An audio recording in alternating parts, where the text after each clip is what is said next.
A few. A few. Let's get into it. A few good movies. A few. A good. A few. Good. A few. Let's get into it. A few good movies. Sylvester Stallone, Nicolas Cage, Roddy Piper. They've all donned the infamous mullet. The iconic hairstyle that was popular in the 80s and 90s is no longer considered cool, but it'll forever invoke a type of action hero we all remember fondly. The get-out-of-my-way type of action hero that might be doing more harm than good, but at least they're fucking doing it. Welcome to A Few Good Movies with Zach Dame, Chris Porto, and myself, Samer Esmail. Today we'll be discussing action movies with mullets.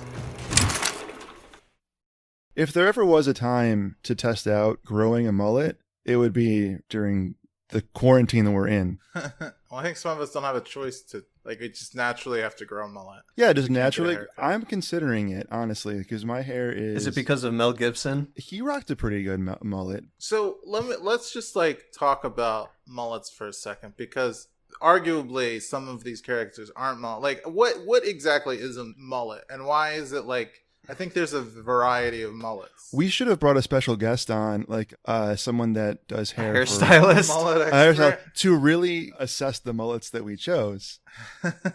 We should get a proper definition of a mullet. I got it right here. Oh, all right. Tell us. Also, I love how when you Google mullet, it comes up with people with mullets, and all their pictures, they don't have mullets.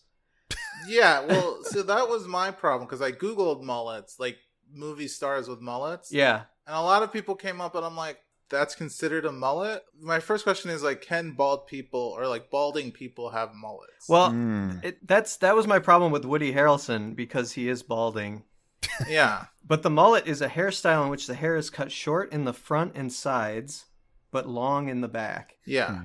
So, but what if some of it was just long everywhere? It just was more pronounced. That's not a in the mullet. But it's just more well, pronounced. I would say because then if you look at Mel Gibson's hair, then that's not a mullet, because his is just long and then all over. Well, he's a little shaggy, but it still qualifies because it is way longer in the back. So yeah, I mean the same with Juliette Lewis, her. Yeah, I think she had a mullet.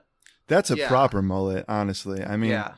We should really pick a mullet winner after this, at the end of this episode, just to see who wins the mullet challenge. Even Kurt Russell, I was I'm not sure if that's a mullet or just it's definitely long hair. It's definitely a mullet. I mean, because when I think of mullet, I think of Joe Dirt, David Spade. That's shaved sides. That's like the redneck mullet. That's an almost an unrealistic mullet. Yeah, that anyone would have. But stereotype. How about Elvira? Do you think she has a mullet? Ooh, that's a good just question. think about her hairstyle, because it is short on the sides. She has an updo in the front or whatever, but then it's just long in the back. I don't think it counts. Hey, if Elvira was in an action movie, she might have been up for discussion today.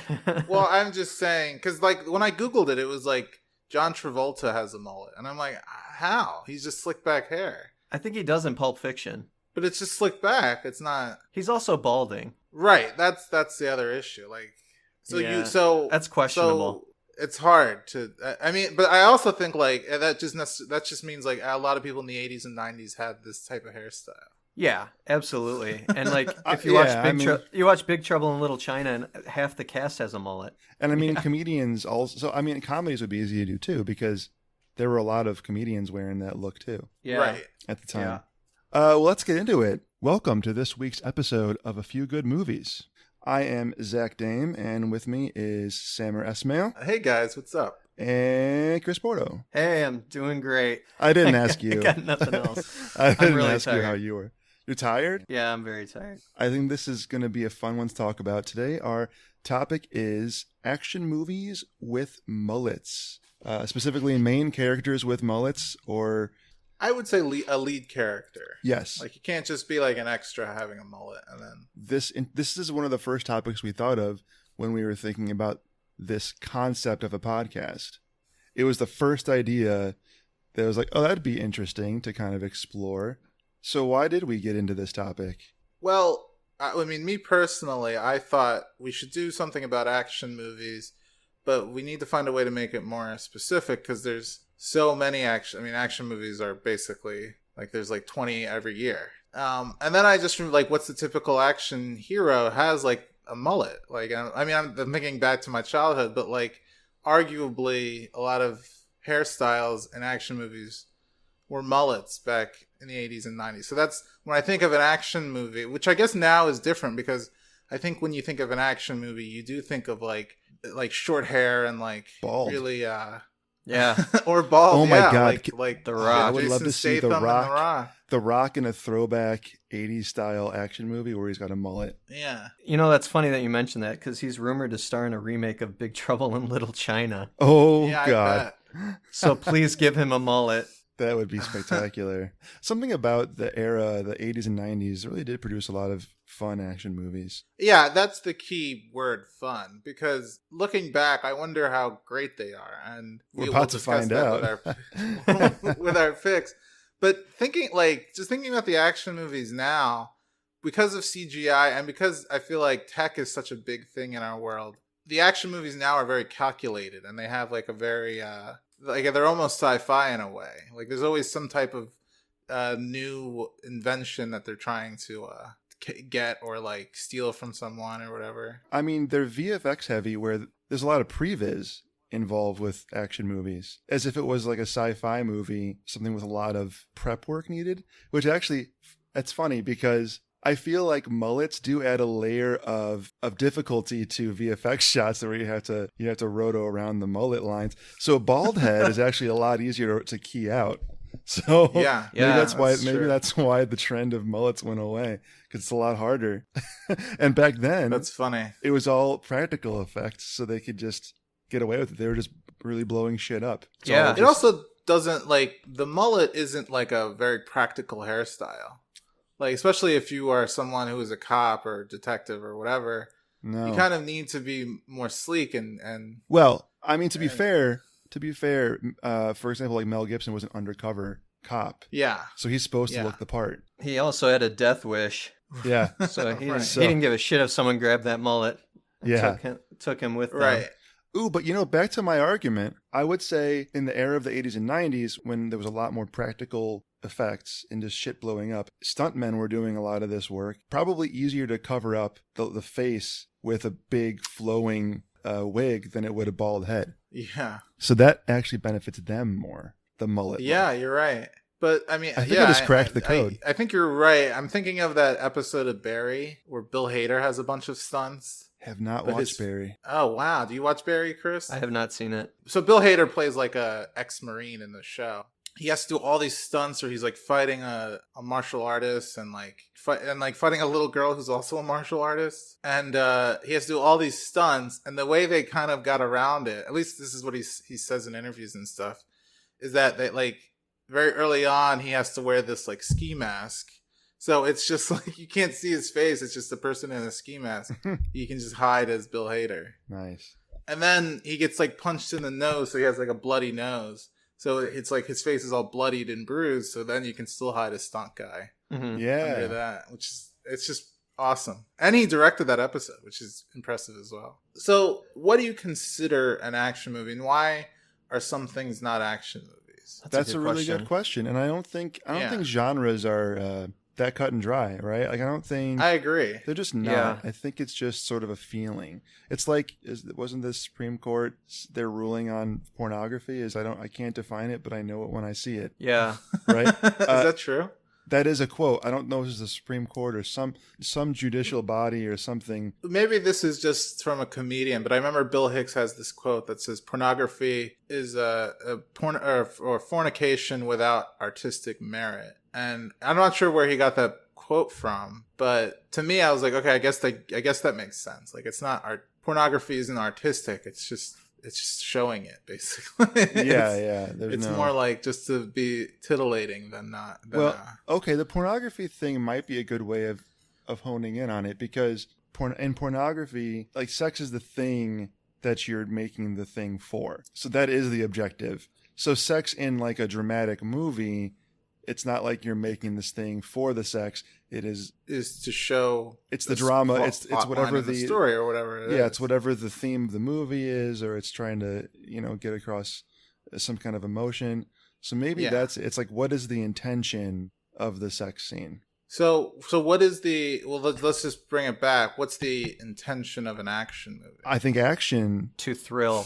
is the intention. But why? So is a thriller like an offset of an action movie? I think so. If I was in a video store in the 90s and I went to the action section, you would probably find all of these films there, right? Yeah. But I I wouldn't. think so. I would consider all of these a different subgenre of action. So, like, Big Trouble in Little China is like fantasy, almost martial arts action. Comedy, also. Lethal Weapon's clearly a buddy comedy. Natural Born Killers, I don't know if it's that's a hard one to classify. It's not. It's like I think it's like experimental. It's like I think satire. first of all, I think it's experimental filmmaking or like avant-garde or whatever you want to call it. Yeah. But I think it's like trying to deliver is an action movie. But I think Oliver Stone is trying to kind of like give it to you in a different way, like something where you're actually looking at the idea of action movies and specifically serial killers and what they actually do to society. Mm-hmm. So to me, it's like a I feel like commentary that, on action movies, kind of. And the it's media. like, and the media. and media, yeah. And I think a lot of that's that Tarantino influence too, because his films would be in action, but apart from Kill Bill, I wouldn't consider any of his films action films. Right. Or drama. Maybe Pulp Fiction would be in drama. Maybe drama with Jackie Brown. But Kill Bill would definitely be in action. Reservoir Dogs. I would argue Inglourious Bastards would probably be in action, although I think it's a drama. And probably Django. I think Django, that's an action movie, right? I don't almost know. feel It's like got so many things like it's got like a montage where he's training. Like it's got so many action things, Tropes, yeah. action tropes that you're like, well, then how is this not an action movie? That's a good point. But then back to yeah. the question of like, what is its intention? Like the best example I give is like Fast and Furious movies. I feel like the intention of those movies is to show you crazy driving sequences and stunts and stuff. So that Yeah. seems like a very clear-cut case of action movie. But I mean, those are very simplistic movies. I mean, that's why it's so easy to classify them as action movies. But when you have something like Natural Born Killers or like Pulp Fiction, you're like, well, this has elements of a lot of things. And that's why those movies are more interesting, right?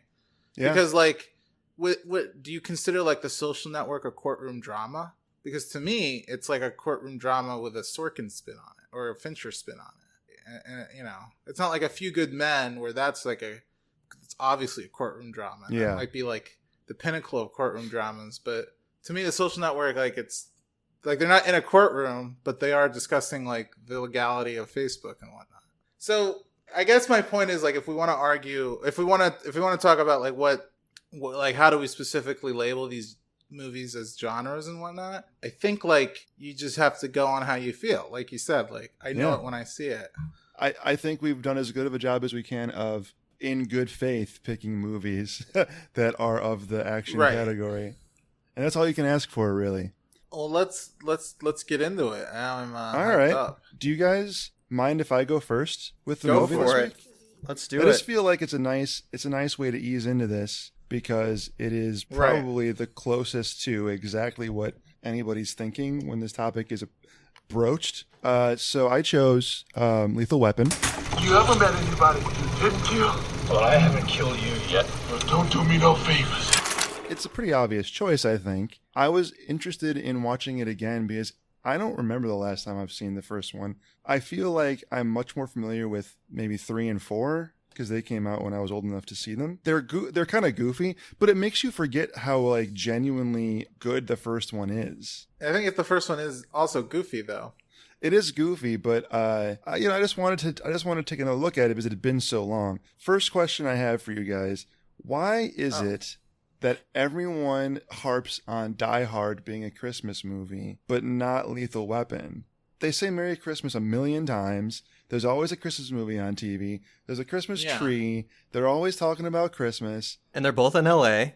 They're both in LA. I mean, they're both very similar. But you know what? I think that's Shane Black. Like, I think it's Shane Black wrote Lethal Weapon. Yes, he did. Yeah. I mean, this is a I script wrote this down. Go ahead, Chris. So he does all his movies are Christmas movies. Almost every single one of them. What's the Yeah. deal with Shane Black and Christmas then? He don't loves know. Christmas movies. I mean, he makes the same movie over and over again. Okay, besides that, first of all, Shane Black is. I mean, this is a great script. I believe it is like one of the classic great Hollywood scripts that people say you got to read this because it's sort of the quintessential action. Yeah, script. it's like the structure of it is almost Yeah. perfect according to most experts. right. So it's one of those movies Which is that, why it's also very similar to Die Hard's structure, Yeah. in my opinion. But And I think it's hard to go back having seen, 20 some years of action movies since and sort of looking at it from that perspective of this is sort of an originator of this style of like buddy cop banter. And there were movies before it like 48 Hours, but I think Lethal Weapon is like the perfect storm of that genre, and then everything after that is basically ripping that off. Yeah, and it's funny. It definitely doesn't feel contrived or like played out, and that's good because it was the first, and then there have been so many copycats since that it does feel played out now. But like that authentic version actually does feel pretty good, pretty cool. Like I had so much fun watching it, and I hadn't seen this movie in so long. I was probably pretty young when I did see it. I mean, there's a lot of boobs in this, and a lot of maybe I shouldn't have seen it when I was young, but Right. I was like really pleasantly surprised that I had as much fun as I did watching this movie. I was too. It's been like, God, at least 15 years since I saw this. Early DVD is probably the last time I watched this movie. One, I really like Shane Black. His last movie was garbage, the Predator movie, but I love Kiss Kiss Bang Bang. I love That's The one of my Nice favorites. Guys. He wrote, which would be like it's like a remake of Kiss Kiss Bang Bang, in my opinion. yeah, The Nice Guys. yeah, or like a companion piece. He wrote a movie called The Monster Squad, which I love a lot, and he's just really good at this kind of like witty banter. The movie's hilarious. I think Danny Glover and Mel Gibson are like really good together. Although, wasn't he celebrating his 50th birthday in this? Yeah, they do Danny mention Glover that he's turning In the 50. beginning. Yeah, he's 40 years old when they filmed it. Oh It's wow! very weird. Well, I guess they had to punch up his age. My comment while I watched this 2 days ago was Danny Glover hasn't aged in like 40 years. He looks the same. He was a 50-year-old man in the 80s. You know what's funny to think about is like it doesn't feel that this movie is that so far long ago, but I mean it is an old movie now. But that they all were in Nam, right? Everyone was in Nam together. Like that was the era where if you were in your 40s, you were probably in Nam. It just seems like it seems like weird. It's like shit. Okay, yeah. Yeah, I mean definitely. now I don't know if you would make a movie where somebody was you wouldn't say they were a veteran of Vietnam. You'd say Gulf War or something. Yeah, Or Iraqi freedom. or one of those. They'd be But old this- men. They'd be so old, yeah. But this entire plot, this plot isn't that complicated.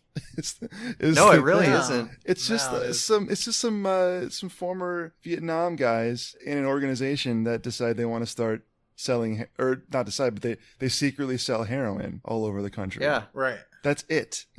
That they have a connection from Vietnam that can get them heroin, and then they bring it in and they sell it and they make a lot of money. Well, I think it's more about like Riggs, Mel Gibson's character. Yes. Right? Yeah. So he's it's like because he's like suicidal and like crazy, and then he like kind of comes to and he finds him and Danny. I mean, it's more about Mel Gibson and Danny Glover are the main story. It's almost With like the plot being very thin. their character development is the important part, and then this crime they're trying to solve It's is just kind of secondary. background. And even when it becomes more, when they ramp it up to be more important, the difference is that they take Riggs' family, or no, Murtaugh's family member, that his daughter.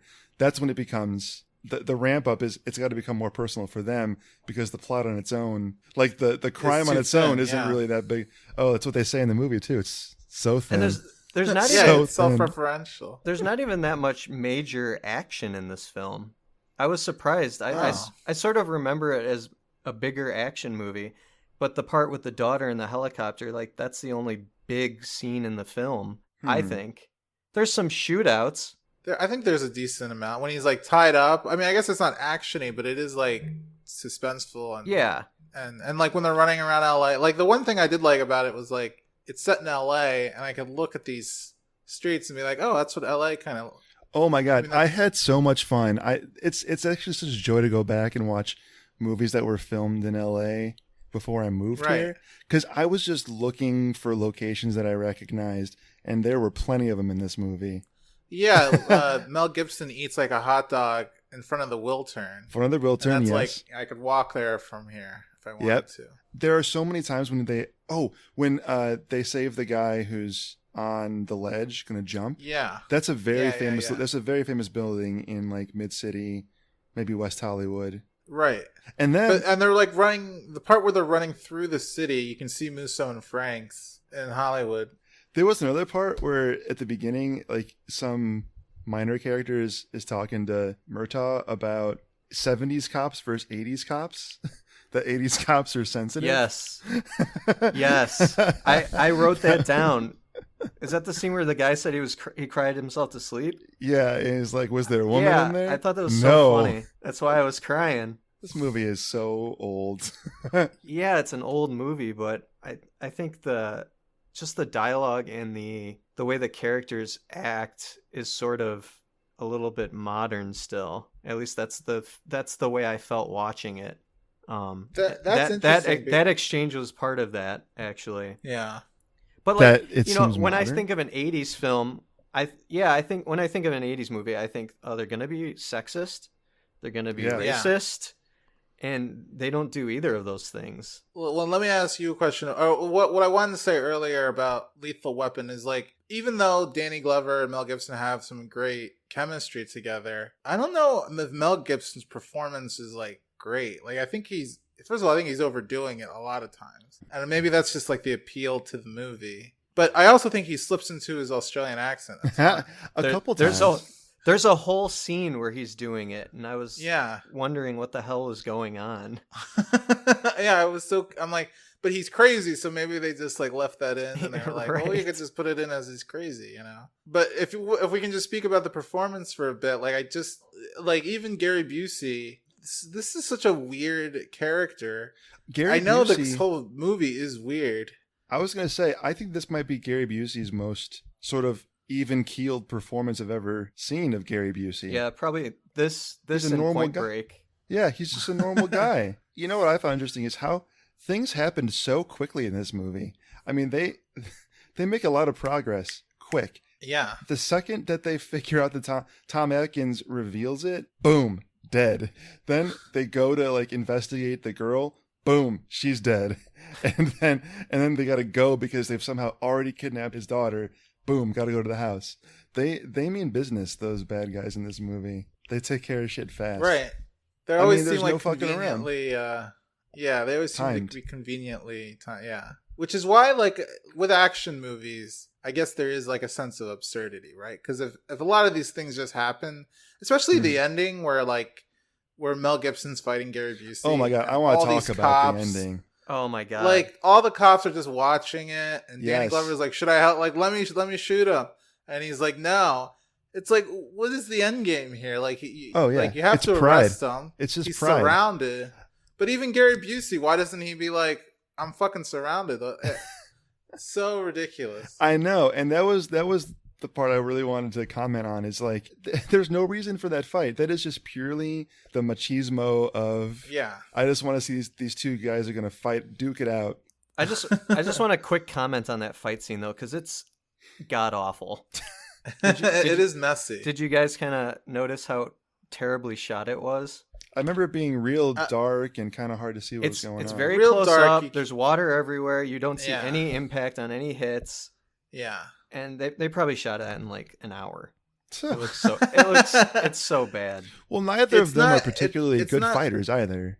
Yeah, no, but Busey comes at him with a kick like right away, and I'm like, what's going on here? Because I never expected that. And then it's just close up, like nothing. And why did they drive a car through his house? That seems unnecessary. Yeah, the trap. They could have been waiting upstairs or something and just got the jump on him. Unless they thought the car was going to crush him. How did they know that they would go to his house? Just no other reason than Murtaugh said he knows where I live. So that must be where he's going. But in terms of mullet, I'm going to give it a rating system. I mean, it's not the best mullet because, like we were saying, it's a little disheveled. It's not enough business in the front. He's got the party in the back, but the business in the front could be more business. So I think it's a 6 out of 10. It's a 6 out of 10 mullet. I think 6 out of 10 mullet. I think that's fair. I do think a lot of people had mullets in this movie. Like other characters. Oh, yeah. Just have this weird haircut. I don't quite get it. I don't know why, like, for whatever reason, like, the 80s fashion sense, to me, is just, like, so bizarre. Yeah. Like, I don't get the idea behind it. And I guess, you know, like, in any generation, like, the one before it, you can criticize it more. You know, not for nothing, the 90s, the Jordan documentary, some of the fashion choices in that for sure were also crazy. Very loose fitting suits. Yeah, super loose fitting suits. Everything was flowy. I didn't get that either, but the 90s stuff is coming back now. A lot of it is coming back for whatever reason. Hopefully not loose fitting suits though. Oh man. We'll see. that I'll never get behind. So there's a good mullet Easter egg in this movie. Easter egg. There's a film none of us picked that could easily classify as a good mullet movie. This is right at the scene with the bank, and they're outside, and there's a marquee in the back for a theater, and it's playing The Lost Boys. Oh yes. Did see that. And I was thinking that's a great mullet movie. That's like 10 out of 10 mullet. Yes, but it's not... Also, like, Kiefer apologized for that haircut. So I don't think it's an action. That's the only reason I wouldn't have done is I don't think it's an action movie. No, it's not. Yeah. It's a horror movie. It's a great movie though. But it's a mullet. So who wants to go second today? All right, so I picked John Carpenter's Big Trouble in Little China. This is Jack Burton in the Pork Chop Express, and I'm talking to whoever's listening out there. It's a pretty amazing planet we live on here, and a man would have to be some kind of fool to think we're all alone in this universe. This film came out a year before Lethal Weapon, 1986. I would say arguably a much better mullet. I agree. Kurt Russell. I think I agree with that. Kurt Russell's rocking quite the mullet. I think he is the benchmark for the mullet. Absolutely. His is the best there is. Best in the game. 5 movies with John Carpenter, I think 4 of them he had a mullet in. Yes. The Thing, Escape from LA, Escape from New York, and this film. Not as Elvis, but I don't know if Elvis ever had a mullet. So Big Trouble in Little China, it was written by Gary Goldman, who went on to write Total Recall. No mullet there. And David Weinstein. What's interesting about this film, and you can kind of see it when you watch it, these guys originally wrote the movie as a period piece Western that was set in the 1800s.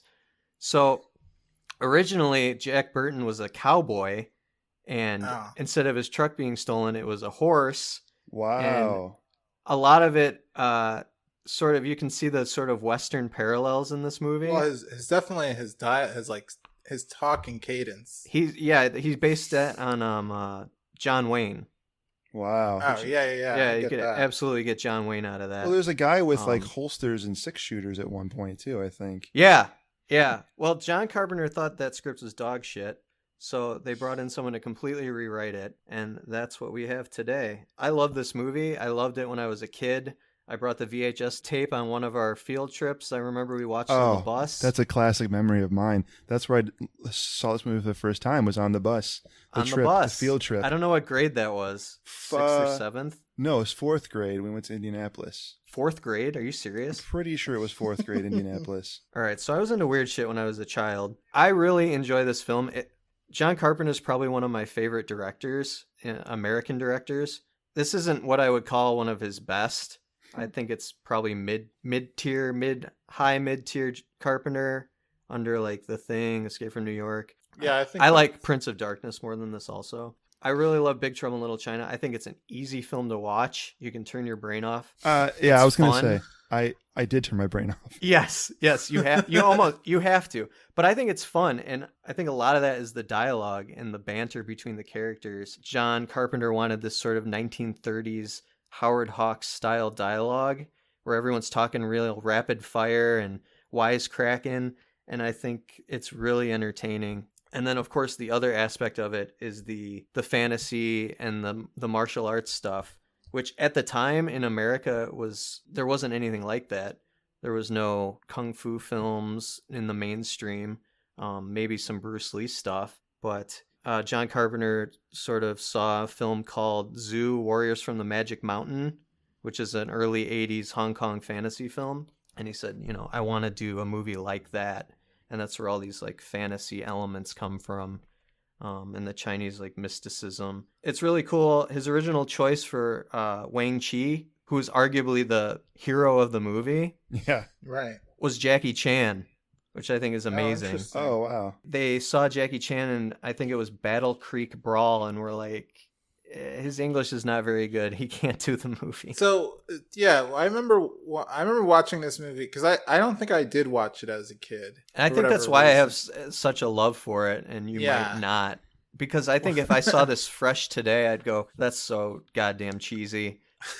Well, I do remember just like, first of all, Kurt Russell, his character was, like, to me is awesome. It's really fun just to watch him do stunts and like just the dialogue is great. But when it comes to like what the story of the movie, I think I'm like completely lost. Like I know I have no idea exactly why these things are happening, and like and it are all like, I realize like by the end of the movie, like, oh, it doesn't matter, he just needs to get his truck back. Right. And like and it is kind of nonsense. Yeah. Because even I've seen this movie probably 24 times, but even now I can't even remember, why does David Lopan need to marry a green-eyed Asian girl? Right. Yeah. And how can he all of a sudden also marry a green-eyed Caucasian girl? I think it's just because he needs it to be green eyes. I think, right. But that doesn't make sense. No, the point of it is that a green-eyed Asian girl is so rare, Right. that would break whatever the curse was. But then he just throws the Gracie Law into it, played by Kim Cattrall, for no reason. Yeah, seemingly. Unless it's so I'm just just going to marry two women. It's so over our heads that we don't even understand it yet. No, that can't be true. I think, with Carpenter movies in general, I guess besides Halloween, that one's kind of easy to understand. But even The Thing, I remember watching and being like, what is going on? Like, why are they in a lot? Yeah. Like, it's not as convoluted as Big Trouble in Little China. But there are points where I'm like, I'm not sure what's going on and why they're doing the things that they're doing. Like like why can't they just leave at some point? But I think I respect Carpenter, but I don't necessarily love his movies. Like I don't think I'd put a Carpenter movie in my top 10 or top 15 or whatever. I think The Thing is easily one of my favorite horror films of all time. And that, well, definitely. I think it would be in top horror films that I loved, but in terms of like rewatchability and like loving the movies, I don't know if I'd ever put a Carpenter movie on. I mean, The Thing would be up there and Halloween would be up there, but Big Trouble I don't think would be up there, and I don't think Prince of Darkness, I don't think that would Escape from New York. Escape from New York is just silly to me. Like that to me is very comparable to Big Trouble in Little China. I think that's why these are so good though, is because they are silly. Yeah. But he takes them so seriously, and I think he does. If you're silly and you don't care about it, you can tell, and it comes off as bad. And I think something like this, where it is silly and they fully embrace it, I think comes off as good. Well, it does. It definitely comes off as genuine. I will say that. Like, I don't think he's trying to do this for money. I think he really thinks these are awesome things. But for whatever reason, I just can't. It doesn't resonate with me. And I also think that there's some production stuff that I think the sound quality, like the way they mix it, is just not. The sound design and the sound mixing is just not that great. It's actually very low budget. And I know Halloween is a low budget movie. And what's the budget on this? I'd be curious. I didn't write that it's down. It's like 19 to 25 million. And the box office is only 11 million, so it actually lost money.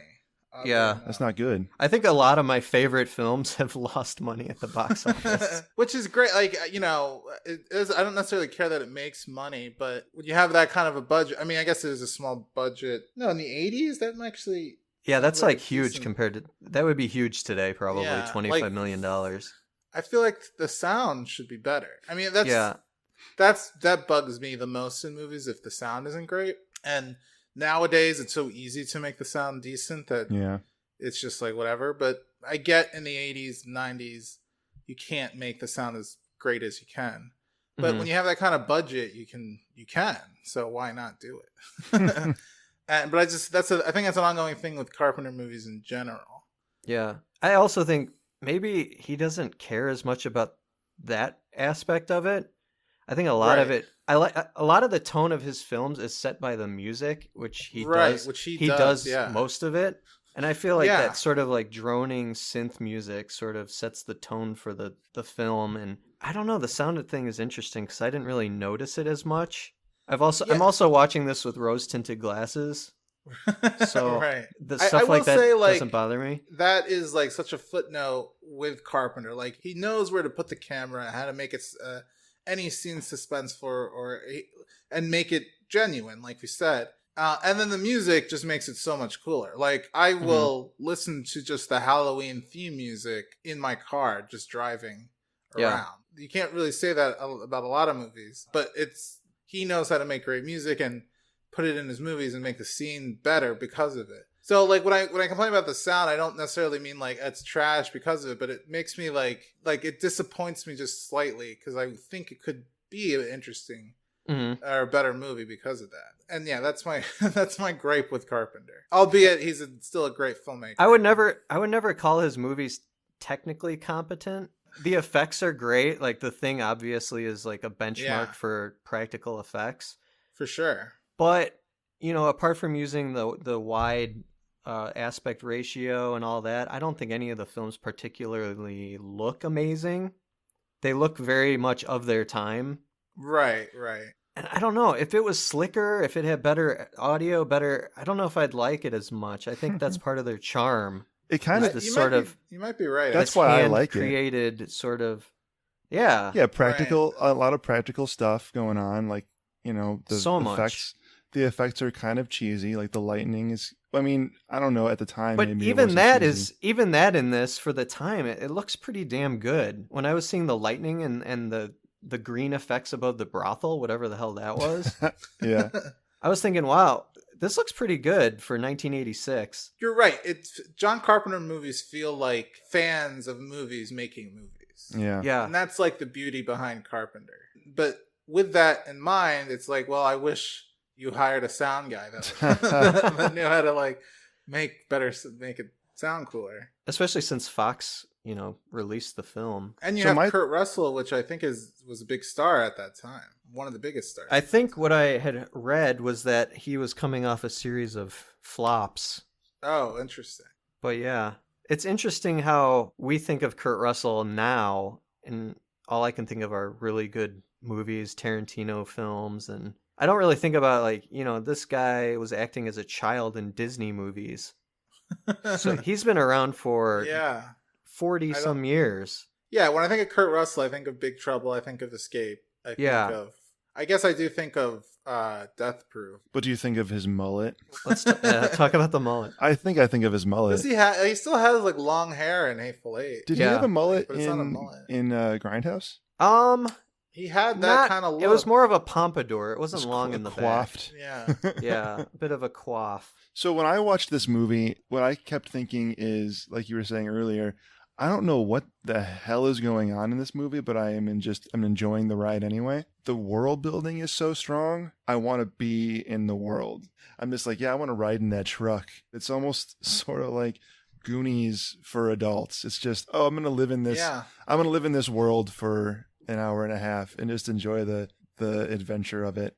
It is more, it is the most adventure-y movie out of the three picks we made. It's like you don't know where they're going to end up going next. They're going to be in a sewer, or they're going to be in some warehouse. They could be anywhere. They could be in a brothel. I have a few more interesting notes about Big Trouble in Little China. Okay, go for it. I don't know. One thing is, did you guys notice Egg Shen's? I don't even know if that was his house, his apartment, his job. the bus driver when they're in his place. It's the firehouse. It's the firehouse from Ghostbusters. Oh, that's the first thought I had, and I'm like, they couldn't be because they didn't film it in New York. Right. It's an interior in LA. Someone could write in the comments that I'm wrong, but I'm pretty sure it's true. This movie has a ton of mullets. They're everywhere. The two opposing Chinese gangs, they're all wearing the bandanas and they all have mullets. So if you want a mullet in a movie, there's a lot. Look no further. For you to look no further.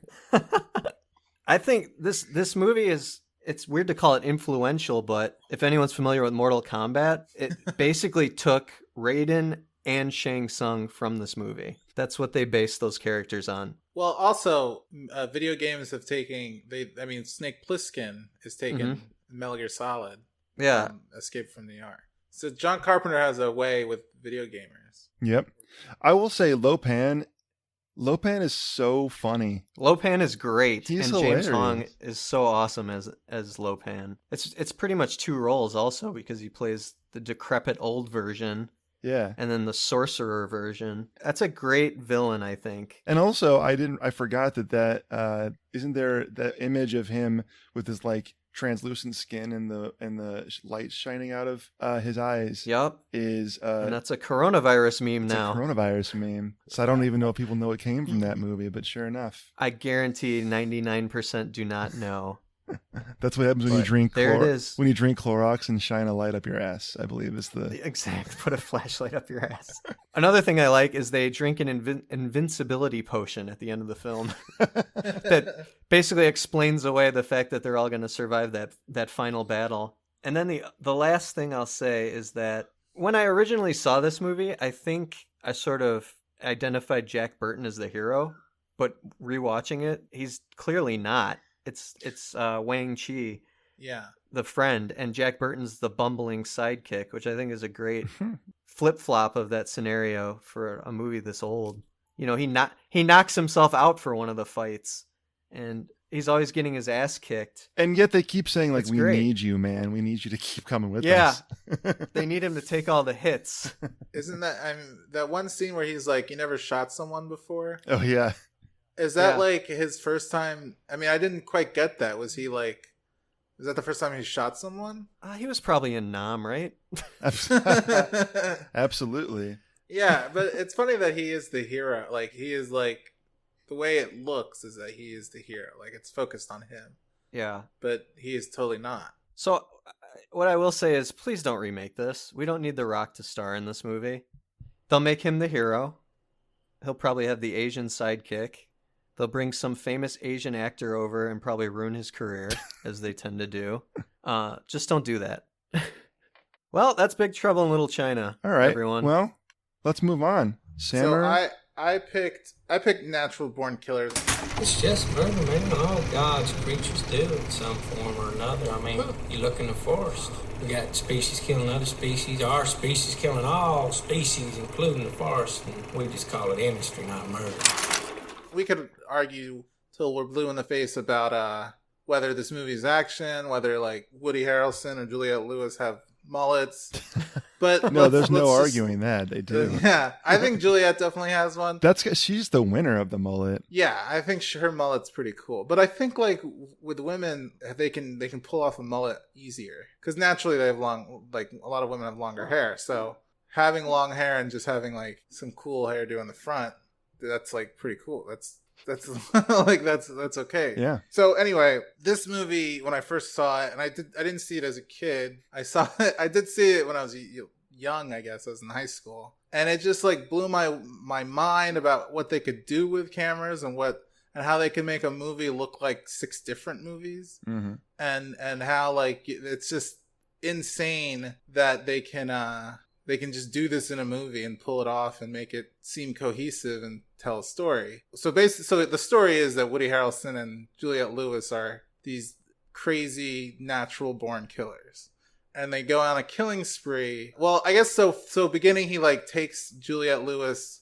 So Juliette Lewis's dad is like abusive and molests her. So he saves her. And they do this in a very sitcom-y way. In sitcom fashion, yeah. Yeah, Rodney Dangerfield being the sitcom dad. It's so good and so creepy. Yeah. Which, by the way, apparently Oliver Stone didn't even give Rodney Dangerfield a script, and told him to just be like the dad from hell. Wow. And so Rodney had like no idea what the movie was going to be, what this part was for. He just like did it, and that's what you saw. So all that creepy ass, insane to me. All that creepy shit that he said about molesting her was all ad libs. I guess Yikes. so. I mean, I guess to a point, yeah, there's just dad from hell. That's what they wanted. And he actually, I think he thought it was insane. But to me, like, that's probably the best part in the movie, or at least like he's one of the most interesting parts in the movie. Like that whole scene, that whole sequence where Woody Harrelson comes and saves her is just the best part of the movie, in my opinion. So Woody Harrelson saves Juliette Lewis, and they basically get married in a very bizarre way by cutting the palms of their hands and giving themselves a handshake, and then they get married. So then they're basically like in love, just going around town killing people and leaving one person behind to tell the tale of Mallory and Mickey. There's a lot of things going on in this movie, especially in terms of filmmaking, because they do a lot of lighting effects. They do a lot of color. They even like change formats, like, and sometimes they'll pull you back to show you that you're watching this on a TV screen with other people. So it's just, I've never seen a movie or anything like that. That's like, hey, you're watching a movie right now. like that to me is just like insane. And the action sequences are, you could argue that they're not well shot because you can't see exactly what's going on, but the effect is still there. You're still believing that it's gory and that they're killers and they're killing in cold blood and they're doing it for fun, and not, the passion to it is more about taking someone's life and not survival. Well, I definitely felt the influence of Tarantino. Just something about the scenario at the beginning, and I know he didn't shoot it and technically he didn't write the script, but I still like kind of sensed his influence. It's like his kind of pulpy storytelling. It just reminded me of how good movies of that era were, especially these kind of experimental movies almost. Yeah, I would say this is experimental. It reminded me a little bit of like Tony Scott movies, what he did on like Domino. Tony Scott, who directed True Romance, which is also based on a Tarantino screenplay. Mm-hmm. But to me, I thought it was just relentless with the Dutch angles and the format changes and the color changes. And I thought a lot of it was cool, but for a 2-hour movie, I think it's just too much. They do 18 different formats. I think it's good. I just don't know if I like it all that much. There are things I like about it, and I thought the sitcom stuff with Rodney Dangerfield was fantastic. And I really loved Robert Downey Jr. Yeah. You know what? It's funny. I'm going to tie it back to Zach's pick because it seemed like he's doing a Mel Gibson. Am I wrong, or was he Mel Gibson? Well, and he even has a mullet. He has a mullet. He has the Australian accent. His mullet's his mullet's pretty solid too. Yeah, he actually Robert Downey Jr. actually spent time with Steve Dunleavy, which is an Australian television show host who does like very shocking TV, like tabloid TV. That makes sense. Yeah. And apparently like he was supposed to be American, like have an American accent, but Oliver Stone loved the Australian accent, so they kept it. Yeah. It's just cool. It's another one of those idiosyncratic things in the movie. This is just sort of like a minor point, but as an editor, because I do that for a living, seeing an editing room, in that era, like a television editor. Oh, yeah. When it was all tape to tape, I was endlessly interested in that. And then there's a part where Robert Downey Jr.'s character would give some piece of some note about editing, and then they would implement it right then and there in the movie. So there's a part where he's like repetition, and then they say it 3 times: repetition, repetition, repetition. Yeah. Like, you laugh. You're speaking of the editing. Think about cutting that movie. Oh my God. That fun, would be but probably insane. Crazy. The movie came out in like 94. So you didn't have the type of technology that you have with computers these days. It's just a mess to actually try and make that. I mean, it's so ambitious to me that to actually try and do something like that. and to pull it off is pretty interesting. Also, like, so when apparently Tarantino hated it when he first saw it, but they totally like ripped up his script. Like they just took the story, and he's only credited with the story. Right. So I bet you the Tarantino version's very different. I think you can actually read his I think it's published, and I actually did a term paper on this in college. Oh, interesting. It was a media literacy, media and society class. And from what I can remember, here's what I wrote about. Natural Born Killers and True Romance came from the same Tarantino script. And basically, Tarantino sold his script into what became Natural Born Killers, and he hated the fact that it had a happy ending. It wasn't supposed to have a happy ending for the killers. Right. And then True Romance is much more basically what he wanted that script to be. And that ending was not a happy ending for them, right? I think they die at the end of True Romance. I'm pretty sure. Because that's a glaring difference, right? Is I thought for sure they were going to die at the end of this movie. It seemed like the logical place it was going. And they just survive. They just ride off into the sunset together. I mean, it's interesting because they are the heroes of the movie. Like they're making it. The media are the villains of the movie, and like the Tommy Lee Jones who plays the warden is like the one villain, like the actual antagonist. But also like Robert Downey Jr. is also the enemy. It's almost like a personal freedom thing because they are doing the things that they're good at. They just love killing. That's just like that's their thing. And it's everyone else that's kind of making it disgusting and putting it in a different type of lens that makes it look like these are crazy people, even though they are. like it's, you know. It's like in the context of the movie, they're meant to be the protagonists that you want to see end up together at the end. They also do this interesting thing. I mean, we can talk about society for a bit and how like violence isn't looked at like sex is. Like you can't show a naked woman on TV, but you can show blood, you know, all over the place, right? On like network TV. A lot of the action scenes have these like Looney Tunes. I think he's actually watching Looney Tunes a couple of times, and they have like these Looney Tunes sound effects when he's like punching a guy in the face or when there's blood splattering. So it's like making violence this like very like bubblegum kind of fun thing. But we're actually looking at a guy like get his finger chopped off. I guess it's showing like to me, it's showing how like you can take something that obviously is bad and put some sound effects and a filter on it, and actually looks kind of funny. It's all in how you perceive it. The movie's making a ton of statements, and it really makes you think. At least that's how I felt when I first saw it, and I think that's why it stuck with me. Is like how are like things being shown to me actually changing the perspective of the actual event. It's true. I mean, it's hard to not see this as a big statement on media. It's basically what the media does when they put spin on things. Yeah, right? Yeah. I mean, so this movie is the most, at least to me, is the most thought-provoking movie. Oh, and you know, yes, I would say so. You know, when I picked it, it was when I watched all three of these movies, it was the one that I could like sit and like turn off my phone and watch and like be totally like zoned in on it. Where like Lethal Weapon and Big Trouble in Little China, you know, I was like reaching for my phone a bunch of times. I was just not as like enthralled with it as I was with Natural Born Killers, and like remembering all the things, like all the filmmaking things that I'm looking at in Natural Born Killers that I hadn't realized before, made it more interesting to watch again. There's so much to unpack, and I think the other two you can take at face value for the most part. But let's get to the real important issue, which is how would you rate the mullets? I think Juliette Lewis's mullet is pretty great. The thing is, you have a bunch of mullets because you have Robert Downey Jr. with a nice mullet, Woody Harrelson with kind of a sloppy mullet. We're debating whether it counts if you're balding. I don't know if balding men can have mullets. Yeah, I don't think his counts. It doesn't count. That's. There were a bunch of rednecks though that had mullets. Yeah. Throughout. But what would you? I mean, I guess. I think the Juliette Lewis one is the star of this. Yeah. Okay. Well, what would you give Juliette Lewis's mullet then, out of a 10 mullet scale? 1 out of 10 mullets.